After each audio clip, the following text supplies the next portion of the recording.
Thanks for joining Weather and Ag in Focus today. Thrilled to have you here right alongside me and at the Coral Laundromat Studio. Now, here's a little something that you might want to know. Coral Laundromat, well, you think you've got some big loads to wash? They have an 80-pound washing machine capacity. I think that'll take care of the whole family's coveralls. So haul them in. Farming is dirty. Let's get everything cleaned up, especially as we get here towards fall. Looking forward to having a chance to visit with our guest today. And her name is Emilia. Wait, I got to double check. Burnham. I wanted to make sure I said that right. So Amelia is going to be joining us a little bit later in the show. She is the U.S. Honey Queen. Oh, how sweet it is. And I bet you will have some fantastic questions for her. You can shoot those over to me on the JLA Insurance phone line, 701-293-9000. I'm excited to hear from all of you, and you can be sending me emails, ag@flagfamily.com. Well, the weather part of today. There's quite a bit to think about. Kind of a gradual warming was happening yesterday, and we hope to have some more warm fall-like days, especially through the weekend. But it's going to be windy, so hang on to your hat. Some of those corn husks are going to be blowing in areas you weren't expecting. But that's a possibility during harvest this time of year. We're looking forward to moving through harvest as rapidly as possible for the next couple of days. Really want to connect with as many acres harvested as we can before a potential for rain coming in Sunday night into Monday. So we could have some cooler temps coming in next week. And there'll be more discussion on next week's strong low that'll be coming in to the area as well. So let's keep that weather in mind. And our weather is brought to us by Progressive Ag, the risk management specialists. Well, all of these things that keep happening around this area, one of them that's heavily talked about is what's going on with cattle. So let's talk about that just a little bit. The U.S. has announced through President Trump's administration that we're going to quadruple the country's low tariff imports on Argentinian beef to try to lower grocery store beef prices. Now, I will tell you that ranchers would really like to just let the market play out. Y'all have heard me say it a couple of times. It is truthfully a great time in cattle, and they needed it because it's been a while since we've had an opportunity for the cattle market to connect and bring on some income that these farmers haven't had for a while. So it's great for the market. I understand the pain point at the grocery store, but things will likely start to level out. By raising the tariff rate quota for Argentina, that would allow up to 80,000 metric tons more of their beef to be shipped into the U.S. We do have incredibly tight supply right now and strong demand. But what we were getting before from Argentina was about 33,000 metric tons. That's only 2% of total imports. These imports need to be lean beef that's mixed with domestic supplies to make hamburger meat, and increasing the quota really is not going to bring down much as far as consumer pricing. So that beef would likely wind up being served in restaurants or mixed into other food products, which could certainly help restaurant operators and other food companies improve their margins. So we'll watch as all of this continues to develop. I do know that there have been very strong reactions from National Cattlemen's Beef Association, from the U.S. Cattlemen's Association, as well as RCAF. Usually at this time of the month, we'd start hearing more about our cattle on feed report as well. But with a federal government shutdown, we don't know whether USDA is even going to release that monthly report as originally scheduled. But in the event that it is, we want people to think about what might be part of the report. Most cattle on feed reports in the recent months, the story's been the same. On feed totals really linger close to year ago levels. Cattle are spending more and more time on feed. Placements will likely be sharply lower than compared to a year ago, and the border between the U.S. and Mexico continues to stay closed. Interestingly enough, that brings us to the point that Mexico's ag minister will be traveling to Washington next week to try to reach an agreement on reopening the border to Mexican cattle, even though we have a current outbreak of the New World screwworm. Now, the Mexican agricultural minister wants to meet with U.S. Ag Secretary Brooke Rollins to discuss the plans. That border has been closed to imports since May. The screwworm was last detected within 70 miles of the US-Mexican border. Also, the FDA, the Food and Drug Administration, has made a conditional approval of a product called um, Dectamax. Dectamax is a treatment that could potentially be used for the screwworm. That conditional approval means that it could be revoked at some time. It's right now they're gathering continual data, even though it looks like this is a good opportunity for us. If data shows otherwise, that approval could be revoked. But what Dectamax can do is it is to prevent and treat this disease in cattle. Also, it could potentially help to prevent reinfestation of screwworm for 21 days if the screwworm is found on any head. And by head, I mean the actual animal itself, not just the head of it. So we're going to see what happens with this discussion with Mexico and the U.S. Mexico is our biggest trading partner, and really the border closure has rattled both sectors of the country uh, in Mexico and the U.S. when it comes to livestock. So we're going to see what that looks like in the near term. Now, additional things that are going on in the area, well, if you haven't written it down yet, I hope you take the time to do it now. Wednesday, November 5th, will be our WDAY farm show. We're going to do that right here on air. You know, most days when you're going to a farm show, you would wind up having to leave, drive to Fargo, Jamestown, Grand Forks, wherever, and take in a farm show for the day. Walk around, visit with the vendors, attend some educational sessions. This time on November 5th, we're bringing it right to your radio. Or you can watch us on our live stream, just like you watch this show frequently. And you can find that live stream on Facebook, YouTube, and Acres TV. Now, what we see happening with that farm show is starting out at 8:30 in the morning, going till 5 o'clock in the afternoon. With the farm show, I want to do a couple of things. One is have experts who are going to talk about everything that we can when it comes to commodities with global trade. I think we also want to have a section on agronomy. I shouldn't say everything. I already know. I'm planning that one. So we're going to discuss agronomy. What is the current concerns that we have? Things like tar spot coming into North Dakota, an increase in crown rot in soybeans in Minnesota. Let's talk about fertility, because we know that certainly fertilizer right now is a big topic of conversation. Then additionally, we have segments on equipment, on land management, also on farming transition planning and how we can make sure that we're doing the best possible job of getting you to retirement and the next generation coming in smoothly. And I have the opportunity to work with two of our past assistant ag directors. They have done such a great job. I've asked them to come back. That's Allison Smith and Jocelyn Berkland.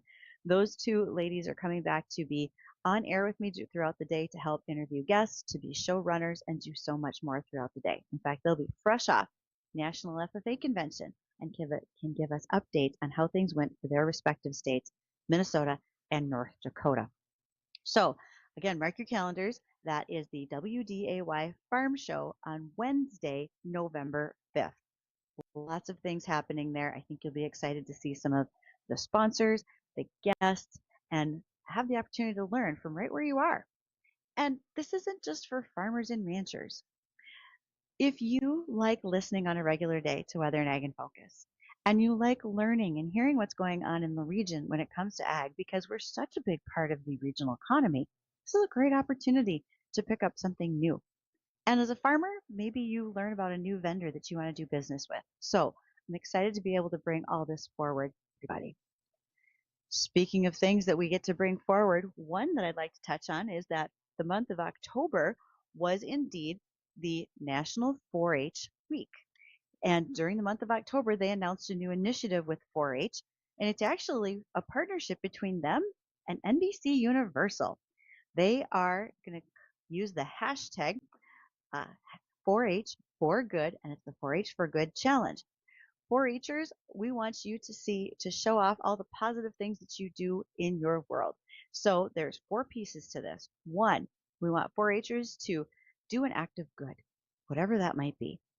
Post it on social media by using the heart hands symbol, and then tag 4 others to continue to spread that kindness and use the hashtag 4-H for Good. This challenge will go through November, and during the time, NBC Universal is going to host a career day in New York City. The employees that are mentoring 4-Hers at the famous 30 Rock headquarters are going to make sure to also talk about famous 4-Hers in the past and what kids do in that program right now today. It's a bit of a celebration because they're tying it in with Wicked for Good. That's the epic conclusion to the cinematic phenomena Wicked, but they're tying 4-H into it. So it's two ways to show off your green, whether you like Wicked, but more importantly, it's all about 4-H in my world, and I'd like to see that highlighted as often as we can. Well, we're going to take a moment to catch up with the livestock report from the American Ag Network. Also, we'll be ready to come back with our guest, the U.S. Honey Queen, Emilia Burnham, and we have many questions for her. If you have those questions, make sure to give us a call on the JLA Insurance phone line, 701-293-9000.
How's that technology on your farm? Have you gone to do a fence check assessment yet with techsupportfarm.com? Well, check that out. You never know when there might be something that you need to change or improve. I mean, I've done it here. I want to make sure that no one is getting into my emails, that's hacking into my systems, that's causing problems with any of the equipment and data that happens around yonder. So you can check them out too. Again, Chris Sherman, techsupportfarm.com. Have a chat with him and make sure you are up to speed literally, on all of your internet items and safety and security, not just for farms, but agribusinesses too. Joined in studio today by U.S. Honey Queen Emilia Burnham. Emilia, welcome to North Dakota. You're a little new to the area. I am, and I'm honestly not used to the cold yet either, but it's been wonderful, yes. Wait. You think this is cold? Yeah. All right, Amelia, tell us where you're from and more about who you are. Absolutely. My name is Emilia Burnham, and I am the American Honey Princess for 2025 with the American Beekeeping Federation. And I am from California. I live in Mission Viejo, and I get to travel all over the country this year talking to people about bees, beekeeping, and the honey industry. And where else to be other than North Dakota, the number 1 honey producing state in the country?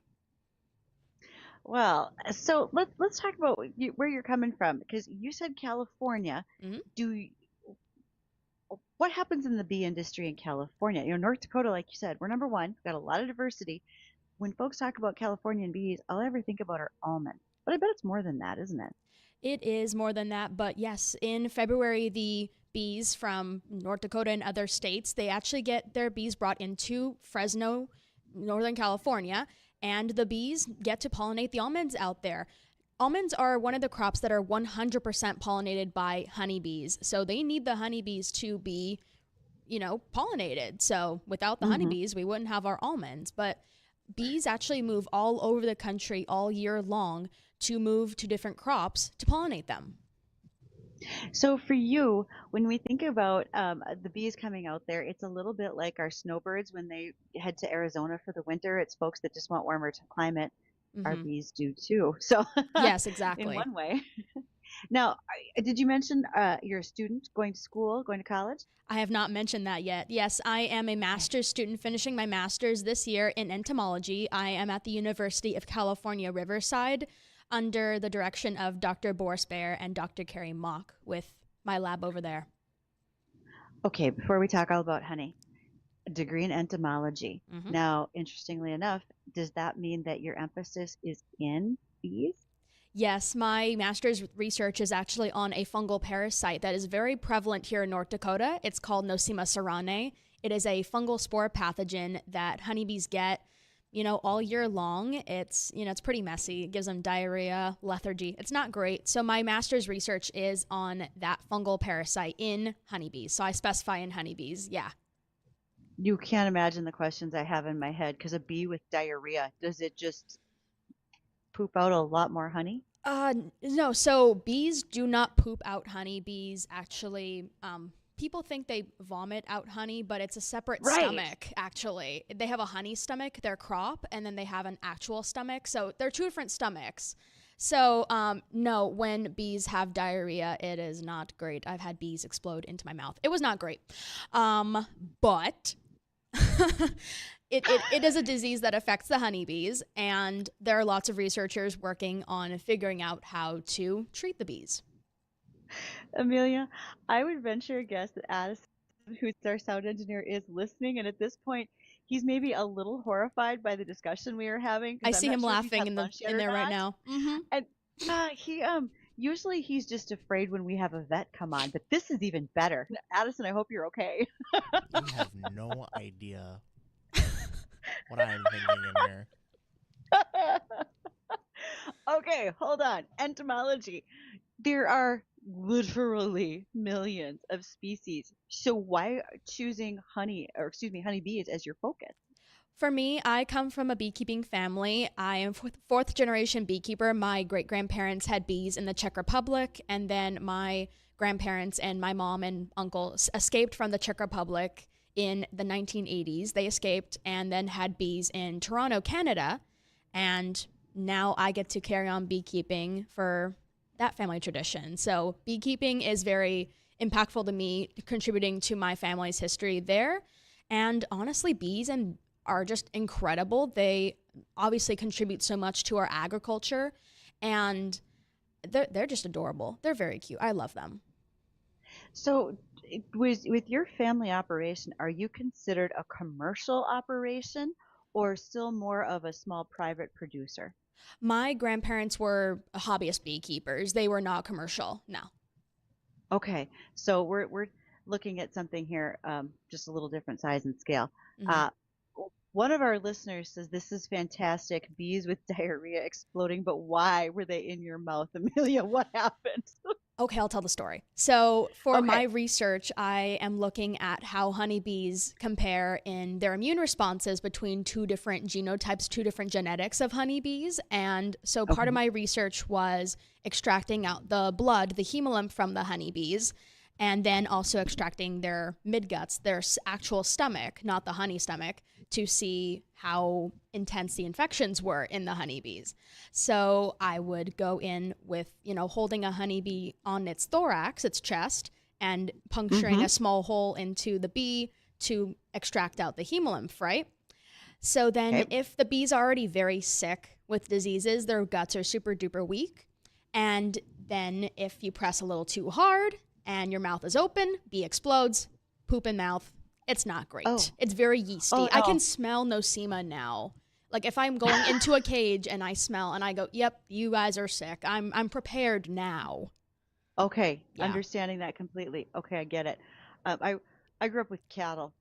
Different things flew Yeah. around, so we're Yeah. same sort. It you had a smaller scale animal, but the concept for both of us still very much the same. Okay. Of course. All right. So with your degree in entomology, because we did recently talk to Dr. Rogan Tokash, who's at Oh, great NDSU, guy. who works with honeybees. Mhm. So what is your area of study when you're done? What's your emphasis going to be? That is it similar to what Dr. Tokash is going to do? Actually, I'm taking a brand new direction and I'm very excited that I'll be pursuing my teaching credential to teach high school science. So, I'm taking my love for educating the public about honeybees and science and taking that into the classroom. I've been doing lots of classroom presentations here in North Dakota and Minnesota, and also as the American Mm-hmm. Honey Princess all over the country, going into classrooms and talking about science. And so I am very excited to be able to continue that in the classroom teaching high school science. So that's what's happening next. Absolutely. Okay, we're going to get to that part too because I've got lots of time to ask questions with you. But so Awesome. Amelia, you made mention that your graduate project is working with, did you say it was a fungus? Yeah, it's a fungal parasite, nosema. Fungal parasite. Fungal parasite. Is there a treatment? Because I know that there was a recent miticide that was released for, was it varroa mites? Varroamites, yes. Varroa mites. So are you able to see a treatment or are you seeking research to find a treatment for the fungal problem? Well, actually, I had a friend, and we did a webinar last night for the Western Apicultural Society. Her name is Dr. Jessica Webb. She and I both talked about our research, and really, we learned a lot about both of our research. We're looking at nosema, and there are so many different treatments right now for nosema. Right now, the most impactful treatment has been fumagillin. It's actually an antibiotic, so it treats typically, bacteria, but it's a fungal parasite. So it's kind of surprising that it used to work. And there's a lot of research on that. So fumagillin is one. There's lots of different nosema treatments, but I think it depends on your area. It depends on your bees. There's lots of different treatments. So there's a lot to Okay. say there. There really is. Yeah. Okay. We're going to touch on the bottom of the hour news right now, but when we return, we want to continue to have this discussion with Amelia. And I had introduced you as the U.S. Honey Queen. I apologize. You're the It's okay. princess, but you know what? Royalty is royalty. Welcome to the studio. We're going to continue that discussion and so much more when we come back.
Oh, and a great guest today to visit with, Amelia Burnham. She is the U.S. Honey Princess. So, Amelia, tell me about that association. It's not just specific to one state. So, are commercial beekeepers part of the Honey Association? How does this all work? Yeah, so the program that I'm with is the American Beekeeping Federation. It is a nationwide organization that focuses on many different areas of beekeeping. We have small sideliner beekeepers who manage small amounts of hives, and then we have commercial beekeepers who travel all over the country with their hives for pollination services. They own thousands of hives. So yes, hobbyist, but also commercial. It contributes to help, everybody. So, what's the process like to become the Honey Princess? Is there a regular pageant? Are there scholarships involved? So there is a scholarship involved at the very end of my reign. So for both Queen Cheyenne Bastion Brown and myself, we both were state queens. So I was the California Honey Queen last year. I traveled all over Southern California to talk about bees and beekeeping in schools, beekeeper meetings, and whatnot. And through the support with the SoCal Beekeeping Clubs, I went to the American Beekeeping Federation convention. And there it is just like a job interview. We have essays, interviews, presentations that we give, and there's a secret panel of judges. And they decide who should become the American Honey Queen and who should be the American Honey Princess. And so that is how both Queen Cheyenne Bastion Brown and myself became our royalty selves. So, you mentioned duties such as talking to students, school visits, etc. Do you also attend trade shows, some of the larger scale ones, say Commodity Classic, etc., for more outreach and education? I have been to a variety of events. I was at the Eastern Apicultural Society conference in New Jersey back in July. That was a larger multi-state conference for beekeepers. I have been to smaller beekeeping association meetings like the Central Valley Beekeepers. I have been to a variety of honey festivals like the Michigan Honey Festival in Durand, Michigan. I have been to the Lithopolis Honey Fest in Ohio. So I've been to a variety of those larger scale community events. I've been to some of those beekeeper meetings. And then I've also, yes, been to lots of school visits. And I have also been able to meet some politicians. I met James Kay over in Kentucky, which was very fun. So I've had many wonderful opportunities this year on many scales. Do you take the year off from school? Because I would imagine with the travel, trying to keep up with your master's work, that would be a little difficult. Where I'm at in the stage of my master's, it has been easier to be flexible with my schedule, but I am not a person who gives up. I'm very ambitious. So I said, no, I'm going to do both and get them both done. And that's what I'm doing. I'm getting my master's done and I'm having a year as princess at the same time. And yes, it's challenging, but I have a really wonderful support system back at home. So I'm able to get it done and, keep smiling while I'm doing it as well. Tell me about school visits. I mean, one of the things that I am probably the biggest proponent of is ag education, and that may stem from having been graduating from college as an ag teacher myself. Are you focused on a specific year in school, such as fourth graders, or are you going through all the years? Do you have a curriculum you come up with? What is the thing that you do when you're doing these school visits? So I have been to a variety of different schools. I have been in pre-K traditional kindergarten classes as well as all the way to college students. So I do TK through 12 and some college. And when we are at training at the beginning of our year, we prepare a presentation to give within 20 minutes of covering through different topics such as honeybee biology, pollination, honey production, about different foods and crops that honeybees help pollinate. So we have a presentation that is set, and based on the needs of each class, we kind of, sway through and see like, oh, we need to talk about this more based on the lessons that are having, or we just do a general presentation and then the students get to really learn a variety of topics.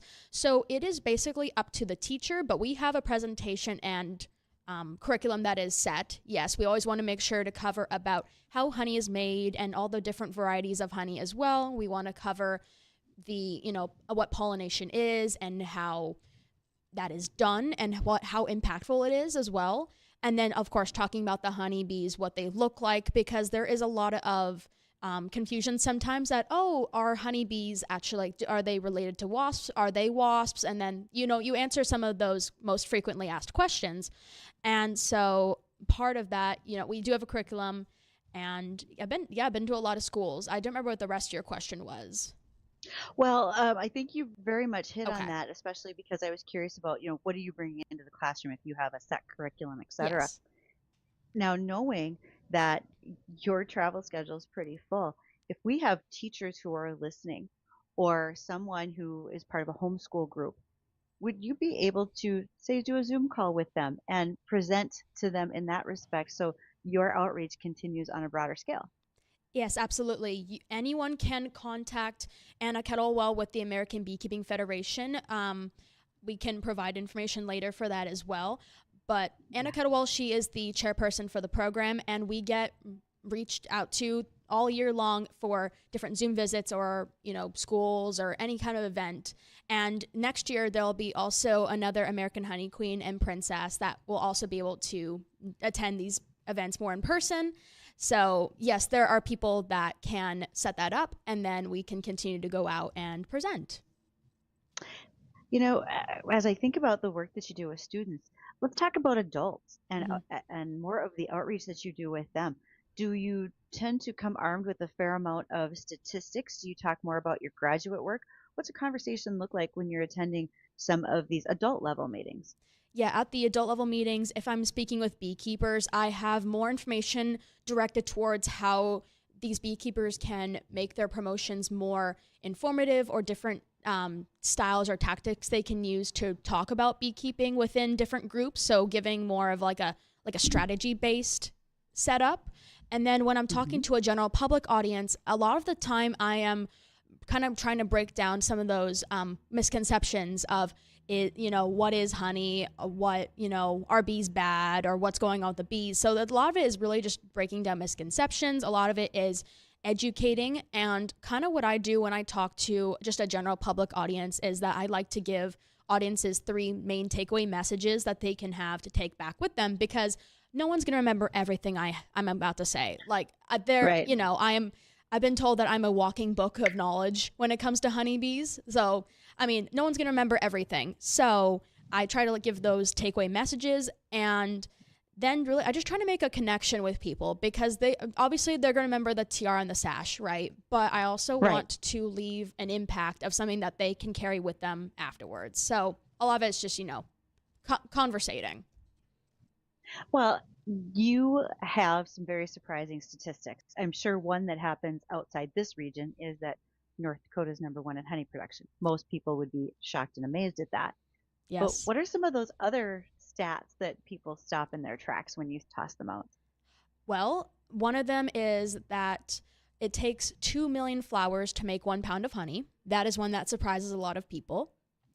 Another one is that 1 in 3 foods on your plate are because of honeybees. And so a lot of people then think about, oh, yeah, I'm eating this and this and this, and almonds and apples and cucumbers and blueberries and all these fruits and vegetables that we have all the time.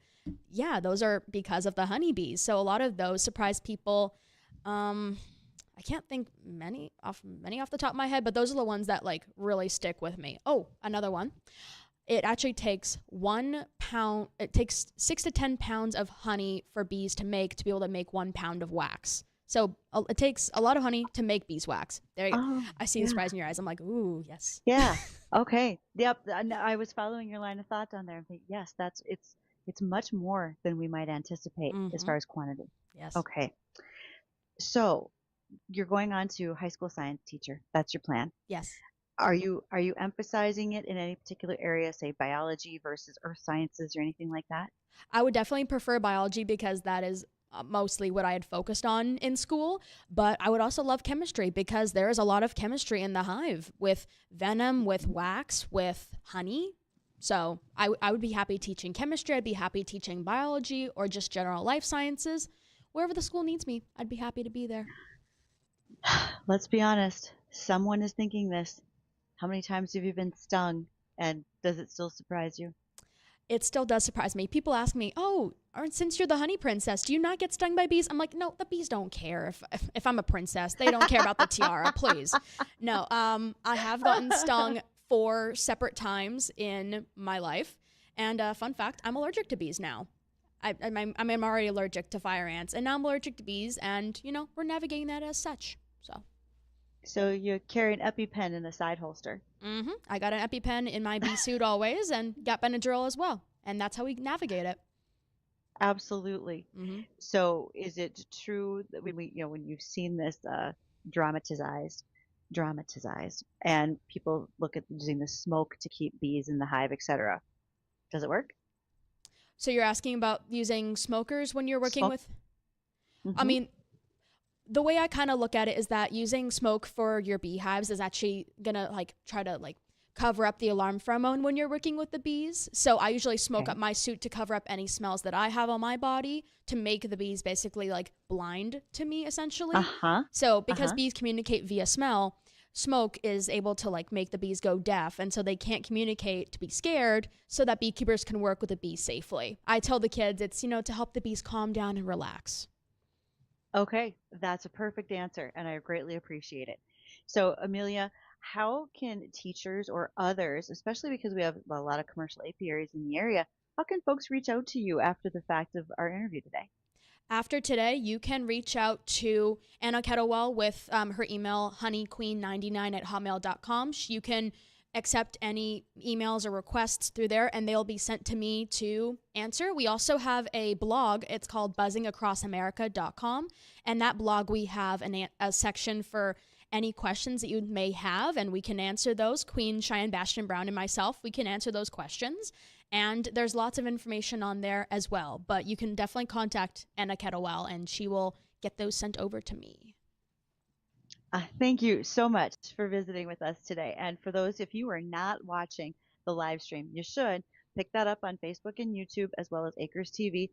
You can see that Addison is currently scrolling the website.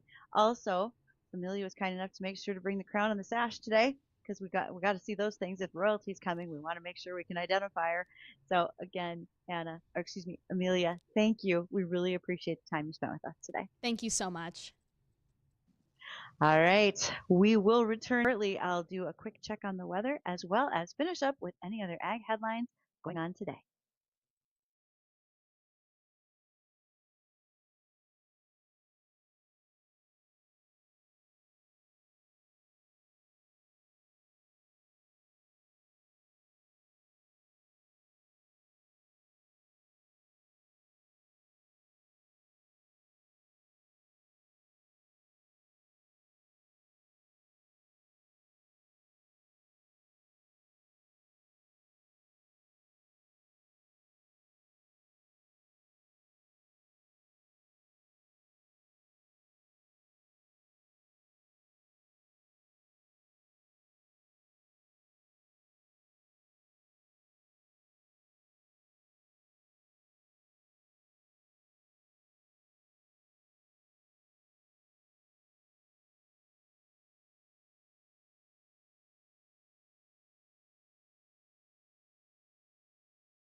Oh, about that weather. 60 degrees for a high today, overnight lows into the 40s. And we're looking at a weekend where we're all going to be in those lower 60s. So it's a little bit of a warming trend, but the wind is coming. Certainly on Sunday, might even start to see that picking up on Saturday. And we're looking to see rain Monday and Tuesday next week with a bit of a cooling trend. So we'll keep an eye on what the weather does. And I know that folks are moving fast through harvest. They want to get as much done as possible. So we don't have to worry about uh, rain coming and holding us back. So let's get it all taken care of. I hear Oscar gave us a call today. Oscar, how are you? Oh, I'm doing fine, Bridgette. How about you? Doing well. What's on your mind? Well, this gal you hit on about all these honeybees. I've hauled millions and millions of those things through the years, and there's several things. There's one thing she mentioned, if you caught it, like she does, beekeepers use smoke to settle bees down, but she said she smoked herself to kill odors. Yep. Perfume, strong odors like that, bees do not like it. They'll let you know. That's when you're going to get stung. One thing I learned many years ago. Wait, Oscar. In all your years of hauling, did you get stung very often? I got stung by probably about 25 times from one load of bees. And what they were mean. What they did the next morning, they knew we come from out of California, and they figured there were a whole bunch of those killer bees in there. So he said the next morning we'll just destroy the whole colony. The whole semi-load was going to get destroyed because once those the killer bees are in there, they can't get them out. Yeah. But one thing to do, if you're going to be around bees or an open public, we learned years ago, ivory soap. Wash your clothes in ivory soap, bathe in ivory soap, get rid of perfume-smelling clothes because that will keep a lot of bees away from you. Sure, and because they get angered by your different scent, right? It's something outstanding to them, so that concerns them. Okay, yep. And bees also, they can sense if you're scared of them. Mm-hmm. Okay. Rather than try to walk away or run away, just stand still. Just stand there. And most of them, they'll crawl around you, but they won't hurt you. That's because they think you're sweet, Oscar. If you can get into a colony and get the queen bee out, put the queen bee on top of your head, and you'll have 10,000 bees sitting around her on top of your head. Okay, I don't know if you do that as a dinner party trick, but I think it'd be pretty cool to watch. Well, I've done it. I've seen a lot of other bee haulers do it too. Just people stand around and watch and wonder what the heck is going on, you know. So it makes a good sideshow. Oscar, anyway, thank you so much. This is pretty cool. I appreciate you calling in and sharing like that. Yeah. You have a good weekend. You too. Thanks, Oscar. Alrighty, folks. I want to give a reminder that as we near the end of October, this has been Breast Cancer Awareness Month. Yeah, I'm an ag show. That's right. We talk about farming here. You know who one of the groups is that does the least good job at taking care of themselves? Farm wives, women in rural areas. So give that reminder to someone in your life to start those mammograms. You can start at 35, certainly recommended over age 40. They're all 3D mammograms now. We need to get those done. One of the positive things coming out of AI and its improvement in healthcare is that if you have a history of those scans going back a number of years, they're going to be able to use AI for very minute detections. You can catch problems even before it hits stage 1. Don't let this opportunity for good health pass you by. Remember, again, October is Breast Cancer Awareness Month, and get those rural women in your life to the hospital, get them checked out, and make sure things are going well for them. Also, on a positive note, Feeding South Dakota just gained 35 pounds of pork, primarily ham, from the South Dakota Farmers Union. So what is Feeding South Dakota? It's very similar to our Great Plains Food Bank. You'll often hear us talk about them in June when the South Dakota Cattlemen's Foundation hosts a gala event, and they help to raise money to buy beef specifically for food pantries in the state of South Dakota.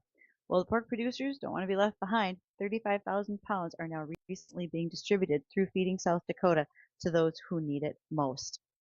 And want to make sure to let folks know as well that there is a new active ingredient coming out from Bayer, and this will be used for weed control. The active ingredient is acafolene, and it's a little bit different. Normally, when you spray weeds to control them, you'll see the weeds die off and disappear within a few days. With the new active ingredient, acafolene, the weeds, the plants, stay green for a longer period of time and will probably stay in the field. Now, we never want to use a product singularly by itself. We always want to make sure it's in a tank mix. How will this work in tank mixes if you have a different product that works more quickly when you have this potential green death mode of action look to it on this other plant? Well, we're going to see what that looks like. We do know that leftover weeds, when they're green, even though they're not actively growing, they almost act as a mulch layer, and it keeps other weeds from reemerging. Also can help prevent erosion in time as well. So it's going to be a learning curve that plants are actually dead. They're not competing with the crop anymore, still standing in the field, but they're going to be decaying much slower. And again, that's a new active ingredient coming out from Bayer Crop Science. We'll start to see that hit the market over the next couple of years. Appreciate you joining me on this fabulous Friday afternoon. Stay tuned for the Jay Thomas Show. He's coming up next.